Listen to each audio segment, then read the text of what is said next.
아비그야 아난드는 이미 많은 사람들에게 새로운 시대의 젊은 예언자로 알려져 있으며 이번에는 그의 시선을 한국으로 돌렸다.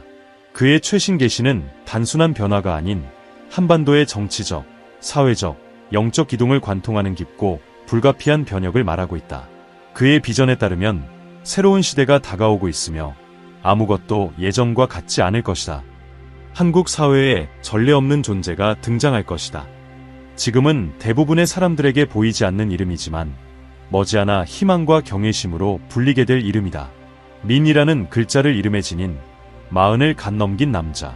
그는 전통적인 정치의 복도에서 오지 않을 것이며 정당의 유산도 지니지 않을 것이다. 그는 마치 번개처럼 등장해 미지의 영역을 명료하게 비추며 사람들은 즉시 그를 알아보게 될 것이다. 그는 대통령으로 선출될 것이다. 그러나 동시에 현 체제에서 이 직책을 맡는 마지막 인물이 될 것이다. 그의 목적은 권좌를 유지하는 것이 아니라 그 자체를 해체하는 것이다.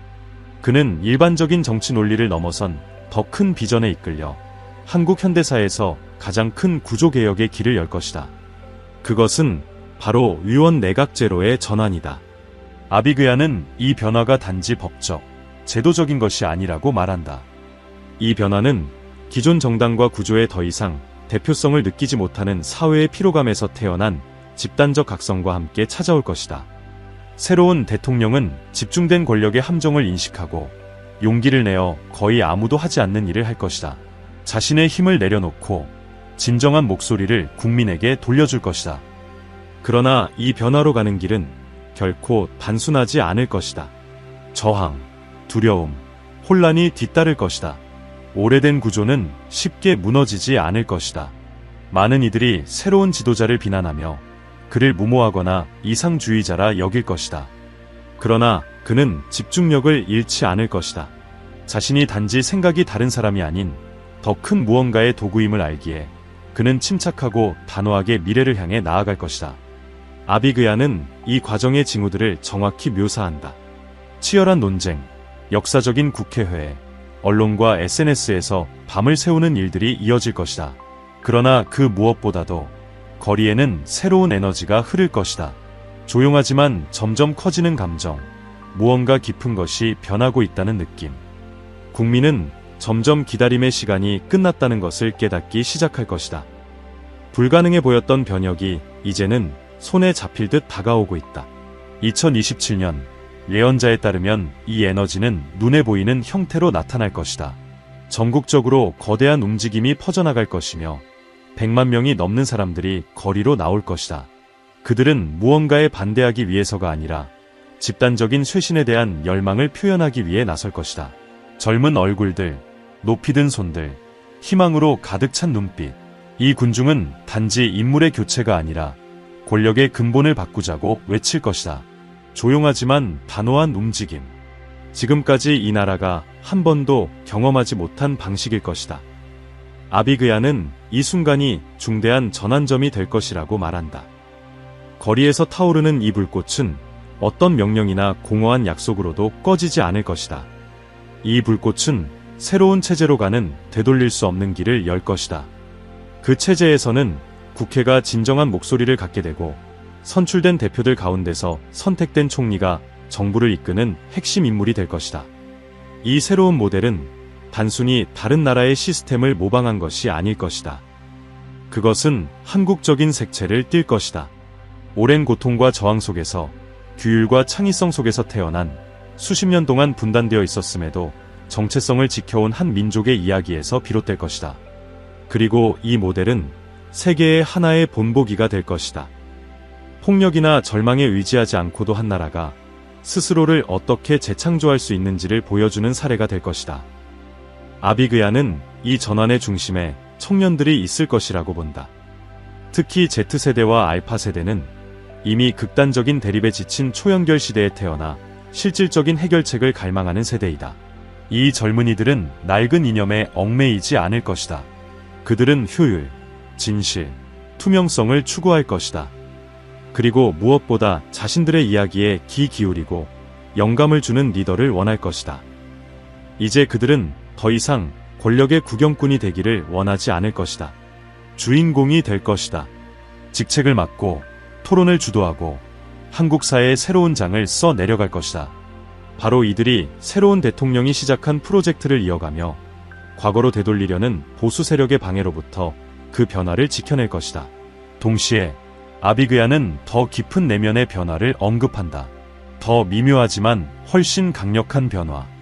그것은 많은 한국인들의 마음속에서 싹트기 시작할 감정이다. 이 한반도의 운명은 영원한 분단이 아니라 평화로운 통일이라는 확신. 오랫동안 유토피아처럼 느껴졌던 그 생각이 점차 구체적인 형태를 띠기 시작할 것이다. 이것이 또 다른 여정의 시작이 될 것이다.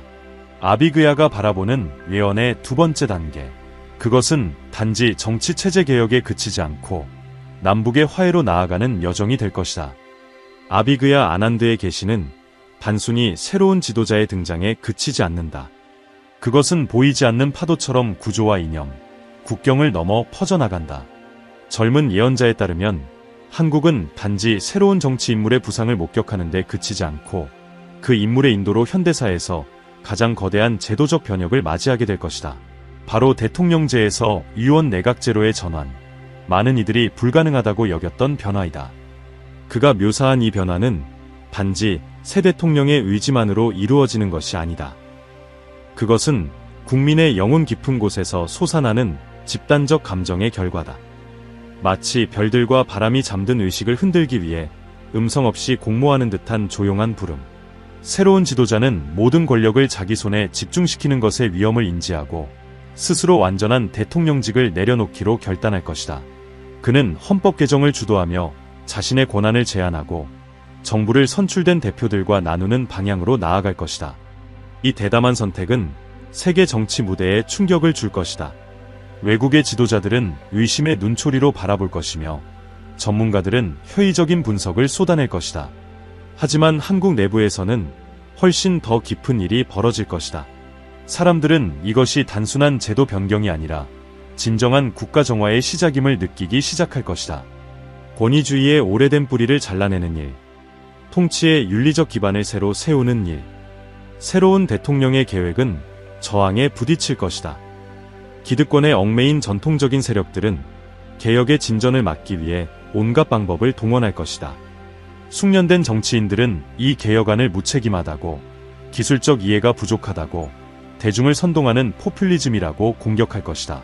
그러나 모두 헛수고가 될 것이다. 대중의 지지는 점점 커질 것이며 그것은 맹목적인 열광이 아니라 직관에서 비롯된 믿음일 것이다. 사람들은 처음으로 단지 이름이 아니라 구조 자체를 바꿀 수 있는 진짜 기회가 왔음을 느낄 것이다. 이 긴장 속에서 새로운 유형의 운동이 나타나기 시작할 것이다. 그것은 정당이 조직하지도 이익 집단이 자금을 대지도 않은 운동이다. 국민으로부터, 거리로부터, 청년으로부터, 노동자와 학생으로부터 솟아나는 자발적인 흐름. 아비그야는 2027년 중반쯤이면 100만 명이 넘는 사람들이 전국 여러 곳에 모일 것이라고 예언한다. 증오의 언어가 아니라 희망의 메시지를 적은 손팻말을 들고 누군가를 반대하기 위해서가 아니라 새로운 시대를 지지하기 위해서. 이 시위는 하나의 상징이 될 것이다. 폭력도 없고 파괴도 없을 것이다. 그것은 집단적 변화를 위한 하나의 공적 의식, 하나의 의례가 될 것이다. 거리에는 경건한 침묵, 박수, 눈물이 가득할 것이다. 이전에 분열되어 있던 목소리들이 하나 되어 새로운 시작을 노래할 것이다. 세계는 이를 지켜볼 것이다. 많은 이들이 이해하지 못하겠지만 그 순간 한국의 심장에서 미래가 실시간으로 짜여지고 있을 것이다. 아비그야는 이 순간을 전환점으로 본다. 이 시점부터 의원 내각제 프로젝트는 단순한 제안이 아닌 현실로 나타나기 시작할 것이다. 국회는 개헌안을 통과시키고 새로운 헌법이 작성되고 논의되고 최종적으로 비준될 것이다.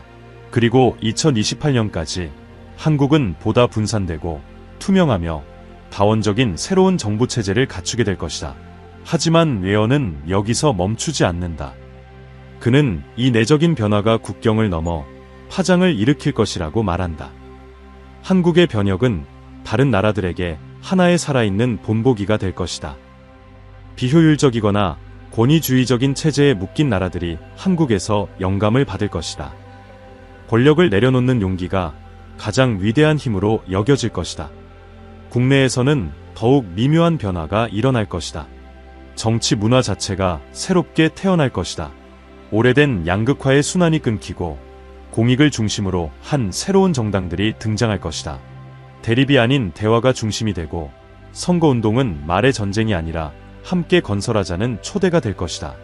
함께 통치한다는 개념이 유권자와 대표자 사이에 자리 잡을 것이다. 청년들은 이 모든 것에 보이지 않는 원동력이 될 것이다. 아비그야는 Z세대와 알파세대 청년들이 이 새로운 시대의 주역으로 분명히 나타나는 것을 본다. 그들은 낡은 체제를 물려받지 않을 것이다. 그것을 반복하기를 거부할 것이다. 그들의 언어는 직관적이고 명확하며 낡은 이념에 집착하지 않을 것이다. 실용적인 해결책을 추구하며 미래를 바라보되 현실에 발을 디딜 것이다. 그들이 새로운 시민 참여 플랫폼을 만들 것이다. 그들이 이제까지 고정된 이름들만 앉아있던 자리를 채울 것이다. 그들이 한국 민주주의의 다음 장을 써내려갈 것이다. 그리고 그것은 조용한 힘으로 자만이 아닌 때가 왔다는 깊은 이해에서 오는 확신으로 이루어질 것이다. 아비그야는 새로운 대통령이 이 정신을 정확히 이해할 것이라고 강조한다. 그는 자신을 고립된 영웅으로 보지 않고 훨씬 더 큰 흐름의 일시적인 봉사자로 받아들일 것이다. 그는 낡은 것과 새로운 것 사이를 연결하는 다리가 되기를 받아들일 것이며 임기 말이 되면 권력을 붙잡지 않고 떠날 것이다. 그의 가장 큰 승리는 바로 그 타이밍에 떠날 줄 아는 것이며 그의 존재에 의존하지 않고도 계속되는 유산을 남기는 데 있을 것이다. 이러한 태도는 하나의 전례를 만들 것이다. 다른 지도자들도 그의 모범에서 배울 것이다. 한국 정치에는 더 준비되고 더 윤리적이며 더 공익에 연결된 인재들이 모이기 시작할 것이다. 공직은 야망이 아닌 사명으로 여겨질 것이고 제도에 대한 존중이 회복될 것이다. 결국 국민은 다시 믿음을 회복하게 될 것이다. 이것이 진정한 한국의 재탄생이 될 것이다. 피 없는 혁명, 폐허 없는 재건, 소란이 아닌 내면의 침묵에서 깨어나는 집단적 각성. 아비그야에 따르면 한국은 단지 새로워진 나라가 아니라 다른 민족들이 용기와 비전, 연대가 있을 때 무엇이 가능한지를 비추어 볼 수 있는 거울이 될 것이다. 대한민국이 정치적 영적 부흥을 겪는 동안 북녘의 어둠 속에서도 또 다른 힘이 움직이기 시작한다. 아비그야 아난드는 한반도를 가르는 산맥 너머를 바라보며 두 번째 혁명을 본다. 조용하고 미묘하지만 근본적으로 세상을 바꿀 움직임이다. 세계에서 가장 폐쇄된 체제의 중심부에서 새로운 주인공이 떠오르기 시작한다. 그는 뉴스 헤드라인에 오르지도 않고 광장에서 연설하지도 않으며 군사 퍼레이드에 등장하지도 않는다. 그는 권력의 복도를 배회하는 얼굴 없는 이름으로 존재한다. 그러나 그 안에는 변화를 향한 불씨가 살아있다. 이 새로운 지도자는 아직 30을 갓 넘긴 젊은 인물이다. 체제 내부에서 교육을 받았지만 그 이념과는 영적으로 거리를 둔 세대에 속한다. 그는 하나의 살아있는 갈림길이다. 복종의 무게를 짊어지면서도 변화에 대한 깊은 갈망을 품고 있다. 아비그야는 그를 북한 행정의 중간 계층 속에 이미 자리한 인물로 묘사한다. 서방 세계에는 아직 이름조차 알려지지 않았지만 머지않아 이 대륙의 운명을 좌우할 핵심 인물이 될 것이라고 말한다. 이 인물은 조용히 내부 개혁을 시작할 것이다. 첫 단계는 경제 개혁이다. 복잡한 관료 체계를 정리하고 새로운 형태의 생산을 허용하며 외부 모델을 참고해 산업 구조를 재편할 것이다. 그 후 그는 바깥 세상으로 시선을 돌릴 것이다. 놀라운 실용주의적 사고로 과거에는 적대시하던 국가들과의 소통 채널을 만들기 시작할 것이다. 그것은 굴복이 아니라 전략이다. 그는 국가의 생존이 개방에 달려있다는 것을 깨달을 것이다. 아비그야는 남북 간의 점진적인 접근을 뚜렷이 본다. 단지 상징적인 행위가 아니라 전략적이며 영적인 구축으로 본다. 그의 비전에 따르면 2028년 7월 판문점에서 역사적인 만남이 있을 것이다. 남측의 새로운 지도자와 북측의 개혁가는 마주 앉을 것이다. 분위기는 긴장되지만 기대감으로 가득 차 있을 것이다. 전 세계가 그들을 주목할 것이다. 과거에는 정전협정이 체결되고 말보다 침묵이 컸던 바로 그 자리에서 두 사람은 새로운 문서에 서명할 것이다. 그것은 완전한 통일이 아니다. 전혀 다른 형태의 새로운 모델이다. 21세기를 위한 새로운 방식. 그들은 한반연합이라 불리는 점진적 통합을 선언할 것이다. 이 연합은 즉각적으로 차이를 없애지는 않을 것이다. 하지만 다리를 놓을 것이다. 남북 간 지속적인 협력을 위한 채널이 될 것이다. 무엇보다도 상징적인 공동 지도체제를 확립하게 될 것이다. 현대사에서 처음으로 두 명의 대통령이 하나의 분단된 나라를 함께 대표하게 될 것이다. 이 새로운 모델은 전 세계를 놀라게 할 것이다. 그것은 강제로 이루어진 통합이 아니라 유기적인 협정이 될 것이다. 남한의 국무총리와 북한의 개혁적 지도자가 함께 분기마다 직접 회담을 갖고 매주 화상회의를 통해 공동 결정을 내릴 것이다. 각자는 행정적 자율성을 유지하지만 국방, 문화, 공동개발 등의 상징적 책임은 공유할 것이다. 초기 몇 년간 이 체제는 많은 의심과 불신을 낳을 것이다. 효율성에 대한 회의, 지속 가능성에 대한 우려가 뒤따를 것이다. 그러나 시간이 지나면서 이 시스템은 조금씩 작동하기 시작할 것이다. 국민들은 서로 다른 체제를 가진 두 나라가 협력하고 함께 계획하고 재건할 수 있다는 것을 체감하게 될 것이다. 아비그야는 이중 지도체제가 5년에서 10년 정도 지속될 것으로 본다. 그 기간 동안 양측은 경제적, 사회적, 문화적 격차를 줄여나갈 수 있는 시간을 확보할 것이다. 이 시기에 특별경제구역이 확대되고 공동 인프라, 기술, 교육 프로젝트가 실행될 것이다. 개성과 원산 같은 도시는 역동적인 중심지로 탈바꿈하며 남북을 연결하는 고속철도, 친환경 에너지망, 디지털 통합 플랫폼 등이 구축될 것이다. 문화는 이 과정에서 핵심적인 역할을 하게 될 것이다. 남한은 음악, 드라마, 기술, 미래 지향적 가치들을 북측에 소개할 것이고 북한은 전통 예술과 공동체 중심의 가치, 고유의 미학을 제공할 것이다. K-팝과 민속무용이 어우러진 새로운 정체성이 탄생하게 될 것이다. 평양에서는 세계 각국의 관광객을 끌어들이는 문화축제가 열리고 영화, 다큐멘터리, 연극을 통해 분단과 화해의 이야기가 세계인의 마음을 울리게 될 것이다. 아비그야에 따르면 이 시기는 단지 정치적 사건이 아니라 영적인 순간이 될 것이다. 이념으로만 갈라진 것이 아닌 역사적 상처로 나뉘었던 형제들의 재회. 이중 지도체제는 집단적 치유의 가시적 상징이 될 것이다. 그리고 가장 회의적이던 이들조차 그토록 멀게만 느껴졌던 화해가 이제 현실로 만들어지고 있음을 인정하게 될 것이다. 이 단계에서 세계는 더욱 집중된 시선으로 주시할 것이다. 미국, 중국, 러시아, 일본 등 각국은 각자의 이해관계를 가지고 영향력을 행사하려 할 것이다. 그러나 남북의 두 지도자는 이를 견뎌낼 것이다. 그들은 이 과정을 한국인의 손에 맡기는 것을 최우선으로 할 것이다. 외부 압력은 단호히 거부하고 자국의 주권을 지혜롭고 강인하게 지켜낼 것이다. 아비그야는 예언한다. 이 시기 동안 한국은 단지 분단 국가라는 지위를 넘어서 새로운 세계적 상징이 될 것이다. 화해와 재건, 그리고 자기 혁신에 살아있는 본보기. 두 명의 대통령이라는 체제는 하나의 오류가 아니라 미래로 가는 다리가 될 것이다. 더 큰 통합을 향한 전환의 메커니즘이 될 것이다. 두 지도자 간의 정치적 제스처로 시작된 일이 곧 그 누구도 예측하지 못한 방향으로 전개되기 시작한다. 남북 간의 통합 과정은 정치나 경제에만 국한되지 않는다. 그것은 보이지 않는 파도처럼 퍼져나가며 문화와 정체성, 그리고 수십 년간 갈라졌던 한 민족의 영혼 깊은 곳까지 스며든다. 바로 이 순간 아비그야 아난드의 예언은 가장 강렬한 정점에 도달한다. 아직은 연약한 끈으로 묶인 하나의 한국이 안에서부터 꽃피우기 시작하는 것이다. 한반도의 문화적 부흥은 곧 세계의 이목을 집중시키는 중심이 된다. 검열과 교리, 경계로 나뉘어 있었던 과거는 이제 뜻밖의 융합 속으로 들어간다. 북쪽에서 외부와 단절된 채 보존되어 온 전통 예술은 남쪽의 현대적이고 기술 기반의 손길과 만난다. 그 결과는 전례 없는 예술적 융합이다. 전 세계 청년 문화의 상징이 된 K-팝이 조상의 음악성과 결합되어 언어와 정치적 장벽을 뛰어넘는 새로운 장르를 만들어낸다.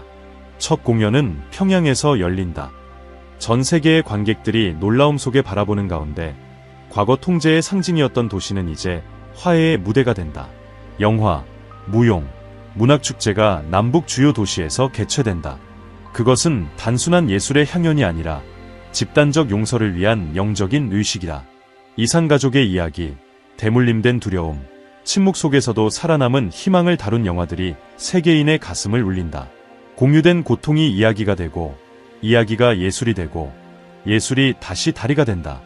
그러나 부흥은 문화에 그치지 않는다. 한반도의 경제는 급격한 성장 사이클에 진입한다. 아비그야는 이 시기를 상호 보완적인 두 극의 에너지가 융합되는 시점이라 설명한다. 남한의 첨단 기술, 혁신, 자본과 북한의 풍부한 자원, 그리고 새 출발을 갈망하는 노동력이 하나가 된다. 협력 경제구역이 확대되고 개성 산업단지는 수십 개의 스마트 시티로 이어지는 모델이 된다. 평양은 고속철도로 서울, 부산, 인천과 연결되고 북한에는 현대적 인프라, 청정에너지, 지속 가능한 도시 계획을 갖춘 첫 스마트 시티들이 들어선다. 국내외 기업들이 이 새로운 시장에 발을 들이지만 초점은 수익이 아니라 재건이다. 양극화는 줄어들고 북쪽 주민들은 점차 서비스, 교육, 보건, 그리고 결정적으로 정보에 접근하게 된다. 아비그야는 이 시점을 치유의 나라가 아닌 사명을 띤 나라로 변화하는 순간이라 말한다. 한때 나뉘었던 국가는 이제 극복에 살아있는 본보기가 된다. 그러나 이 시기를 진정으로 정의하는 것은 새로운 정체성의 탄생이다. 그것은 정치적이거나 문화적인 차원을 넘어 영적인 정체성이다. 한국은 이제 새로운 상징이 필요함을 자각한다. 태극과 궤를 지닌 남쪽의 국기, 그리고 이념이 담긴 북쪽의 국기는 각각의 역사를 담고 있지만 새로운 시대는 또 다른 상징을 요구한다. 그렇게 탄생한 것이 새 국기이다. 파랑과 초록, 평화와 생명을 상징하는 색 땅과 하늘, 그리고 한반도를 감싸는 바다와 새로운 희망을 상징하는 색이다. 국가 또한 새롭게 만들어진다. 그 가사에는 통합, 용기, 기억 그리고 미래가 담긴다. 학교 교과서들은 이제 분단과 화해를 하나의 연속된 이야기로 가르치기 시작한다. 누군가를 악으로 규정하지 않는다. 다만 상처가 있었고 각기 다른 길이 있었으며 결국 하나로 돌아오는 여정이 있었다고 말한다. 아이들은 이제 두 개의 한국을 하나의 나무의 두 가지로 배운다. 이런 감성적인 교육은 두려움 없는 세대를 만든다. 증오 없는 세대. 그들은 더 이상 반대편을 다르게 보지 않는다. 그것은 곧 자기 자신이자 하나의 연장선이다. 학교, 대학교, 문화센터, 사찰 간의 교류는 일상이 된다. 북한의 학생들은 서울에서 공부하고 남한의 학생들은 평양에서 한 학기를 보낸다. 그 교류는 자연스럽고 자유롭고 점진적이다. 아비그야 아난드는 이 과정을 경외심을 가지고 지켜본다. 그에게 있어 이것은 오직 긴 고통의 시간을 품위 있게 견뎌낸 민족에게만 허락된 운명의 시련이다. 침략, 전쟁, 검열과 고통을 견뎌온 한국은 이제 세계 속에서 자신만의 역할을 발견한다. 그것은 어떤 군사력이나 경제력보다도 더 크고 깊은 사명이다. 그는 한국을 동방의 심장이라고 표현한다. 중국과 일본 사이를 잇는 다리, 러시아와 미국 사이의 균형점, 스위스처럼 중립적이면서도 평화를 들이쉬고 내쉬는 패처럼 활발한 나라. 한국은 갈등을 중재하고 대화를 위한 포럼을 열며 멀리 떨어진 민족들이 화해할 수 있는 공간을 제공한다. 자신이 겪은 고통이 타인의 고통을 감싸줄 수 있는 능력으로 승화된 것이다. 그리고 세계가 환경, 기술, 영성의 위기를 겪는 가운데 한국은 그보다 앞서 나아간다. 새롭게 통합된 체제를 바탕으로 한국은 전 세계적인 탄소 제로 운동을 선도한다. 엄격한 녹색 정책을 시행하고 청정 기술의 개척자가 된다. 북한의 자원과 남한의 혁신이 결합하여 한반도는 환경 강국으로 거듭난다. 그러나 아비그야의 예언이 정점에 도달하는 순간은 전혀 예상치 못한 지점에서 나타난다. 2040년 한국은 유엔에 전례 없는 제안을 한다. 국제평화와 문화위원회의 본부를 한국에 설립하자는 제안이다. 예술가, 철학자, 과학자, 영적 지도자들이 한자리에 모여 인류의 미래를 논의할 수 있는 공간. 그리고 그 제안은 수용된다. 이렇게 과거에는 분단의 상징이었던 한국이 이제는 통합의 무대가 된다. 과거와 미래가 마침내 만나는 땅. 20세기의 눈물이 21세기의 희망으로 바뀌는 자리.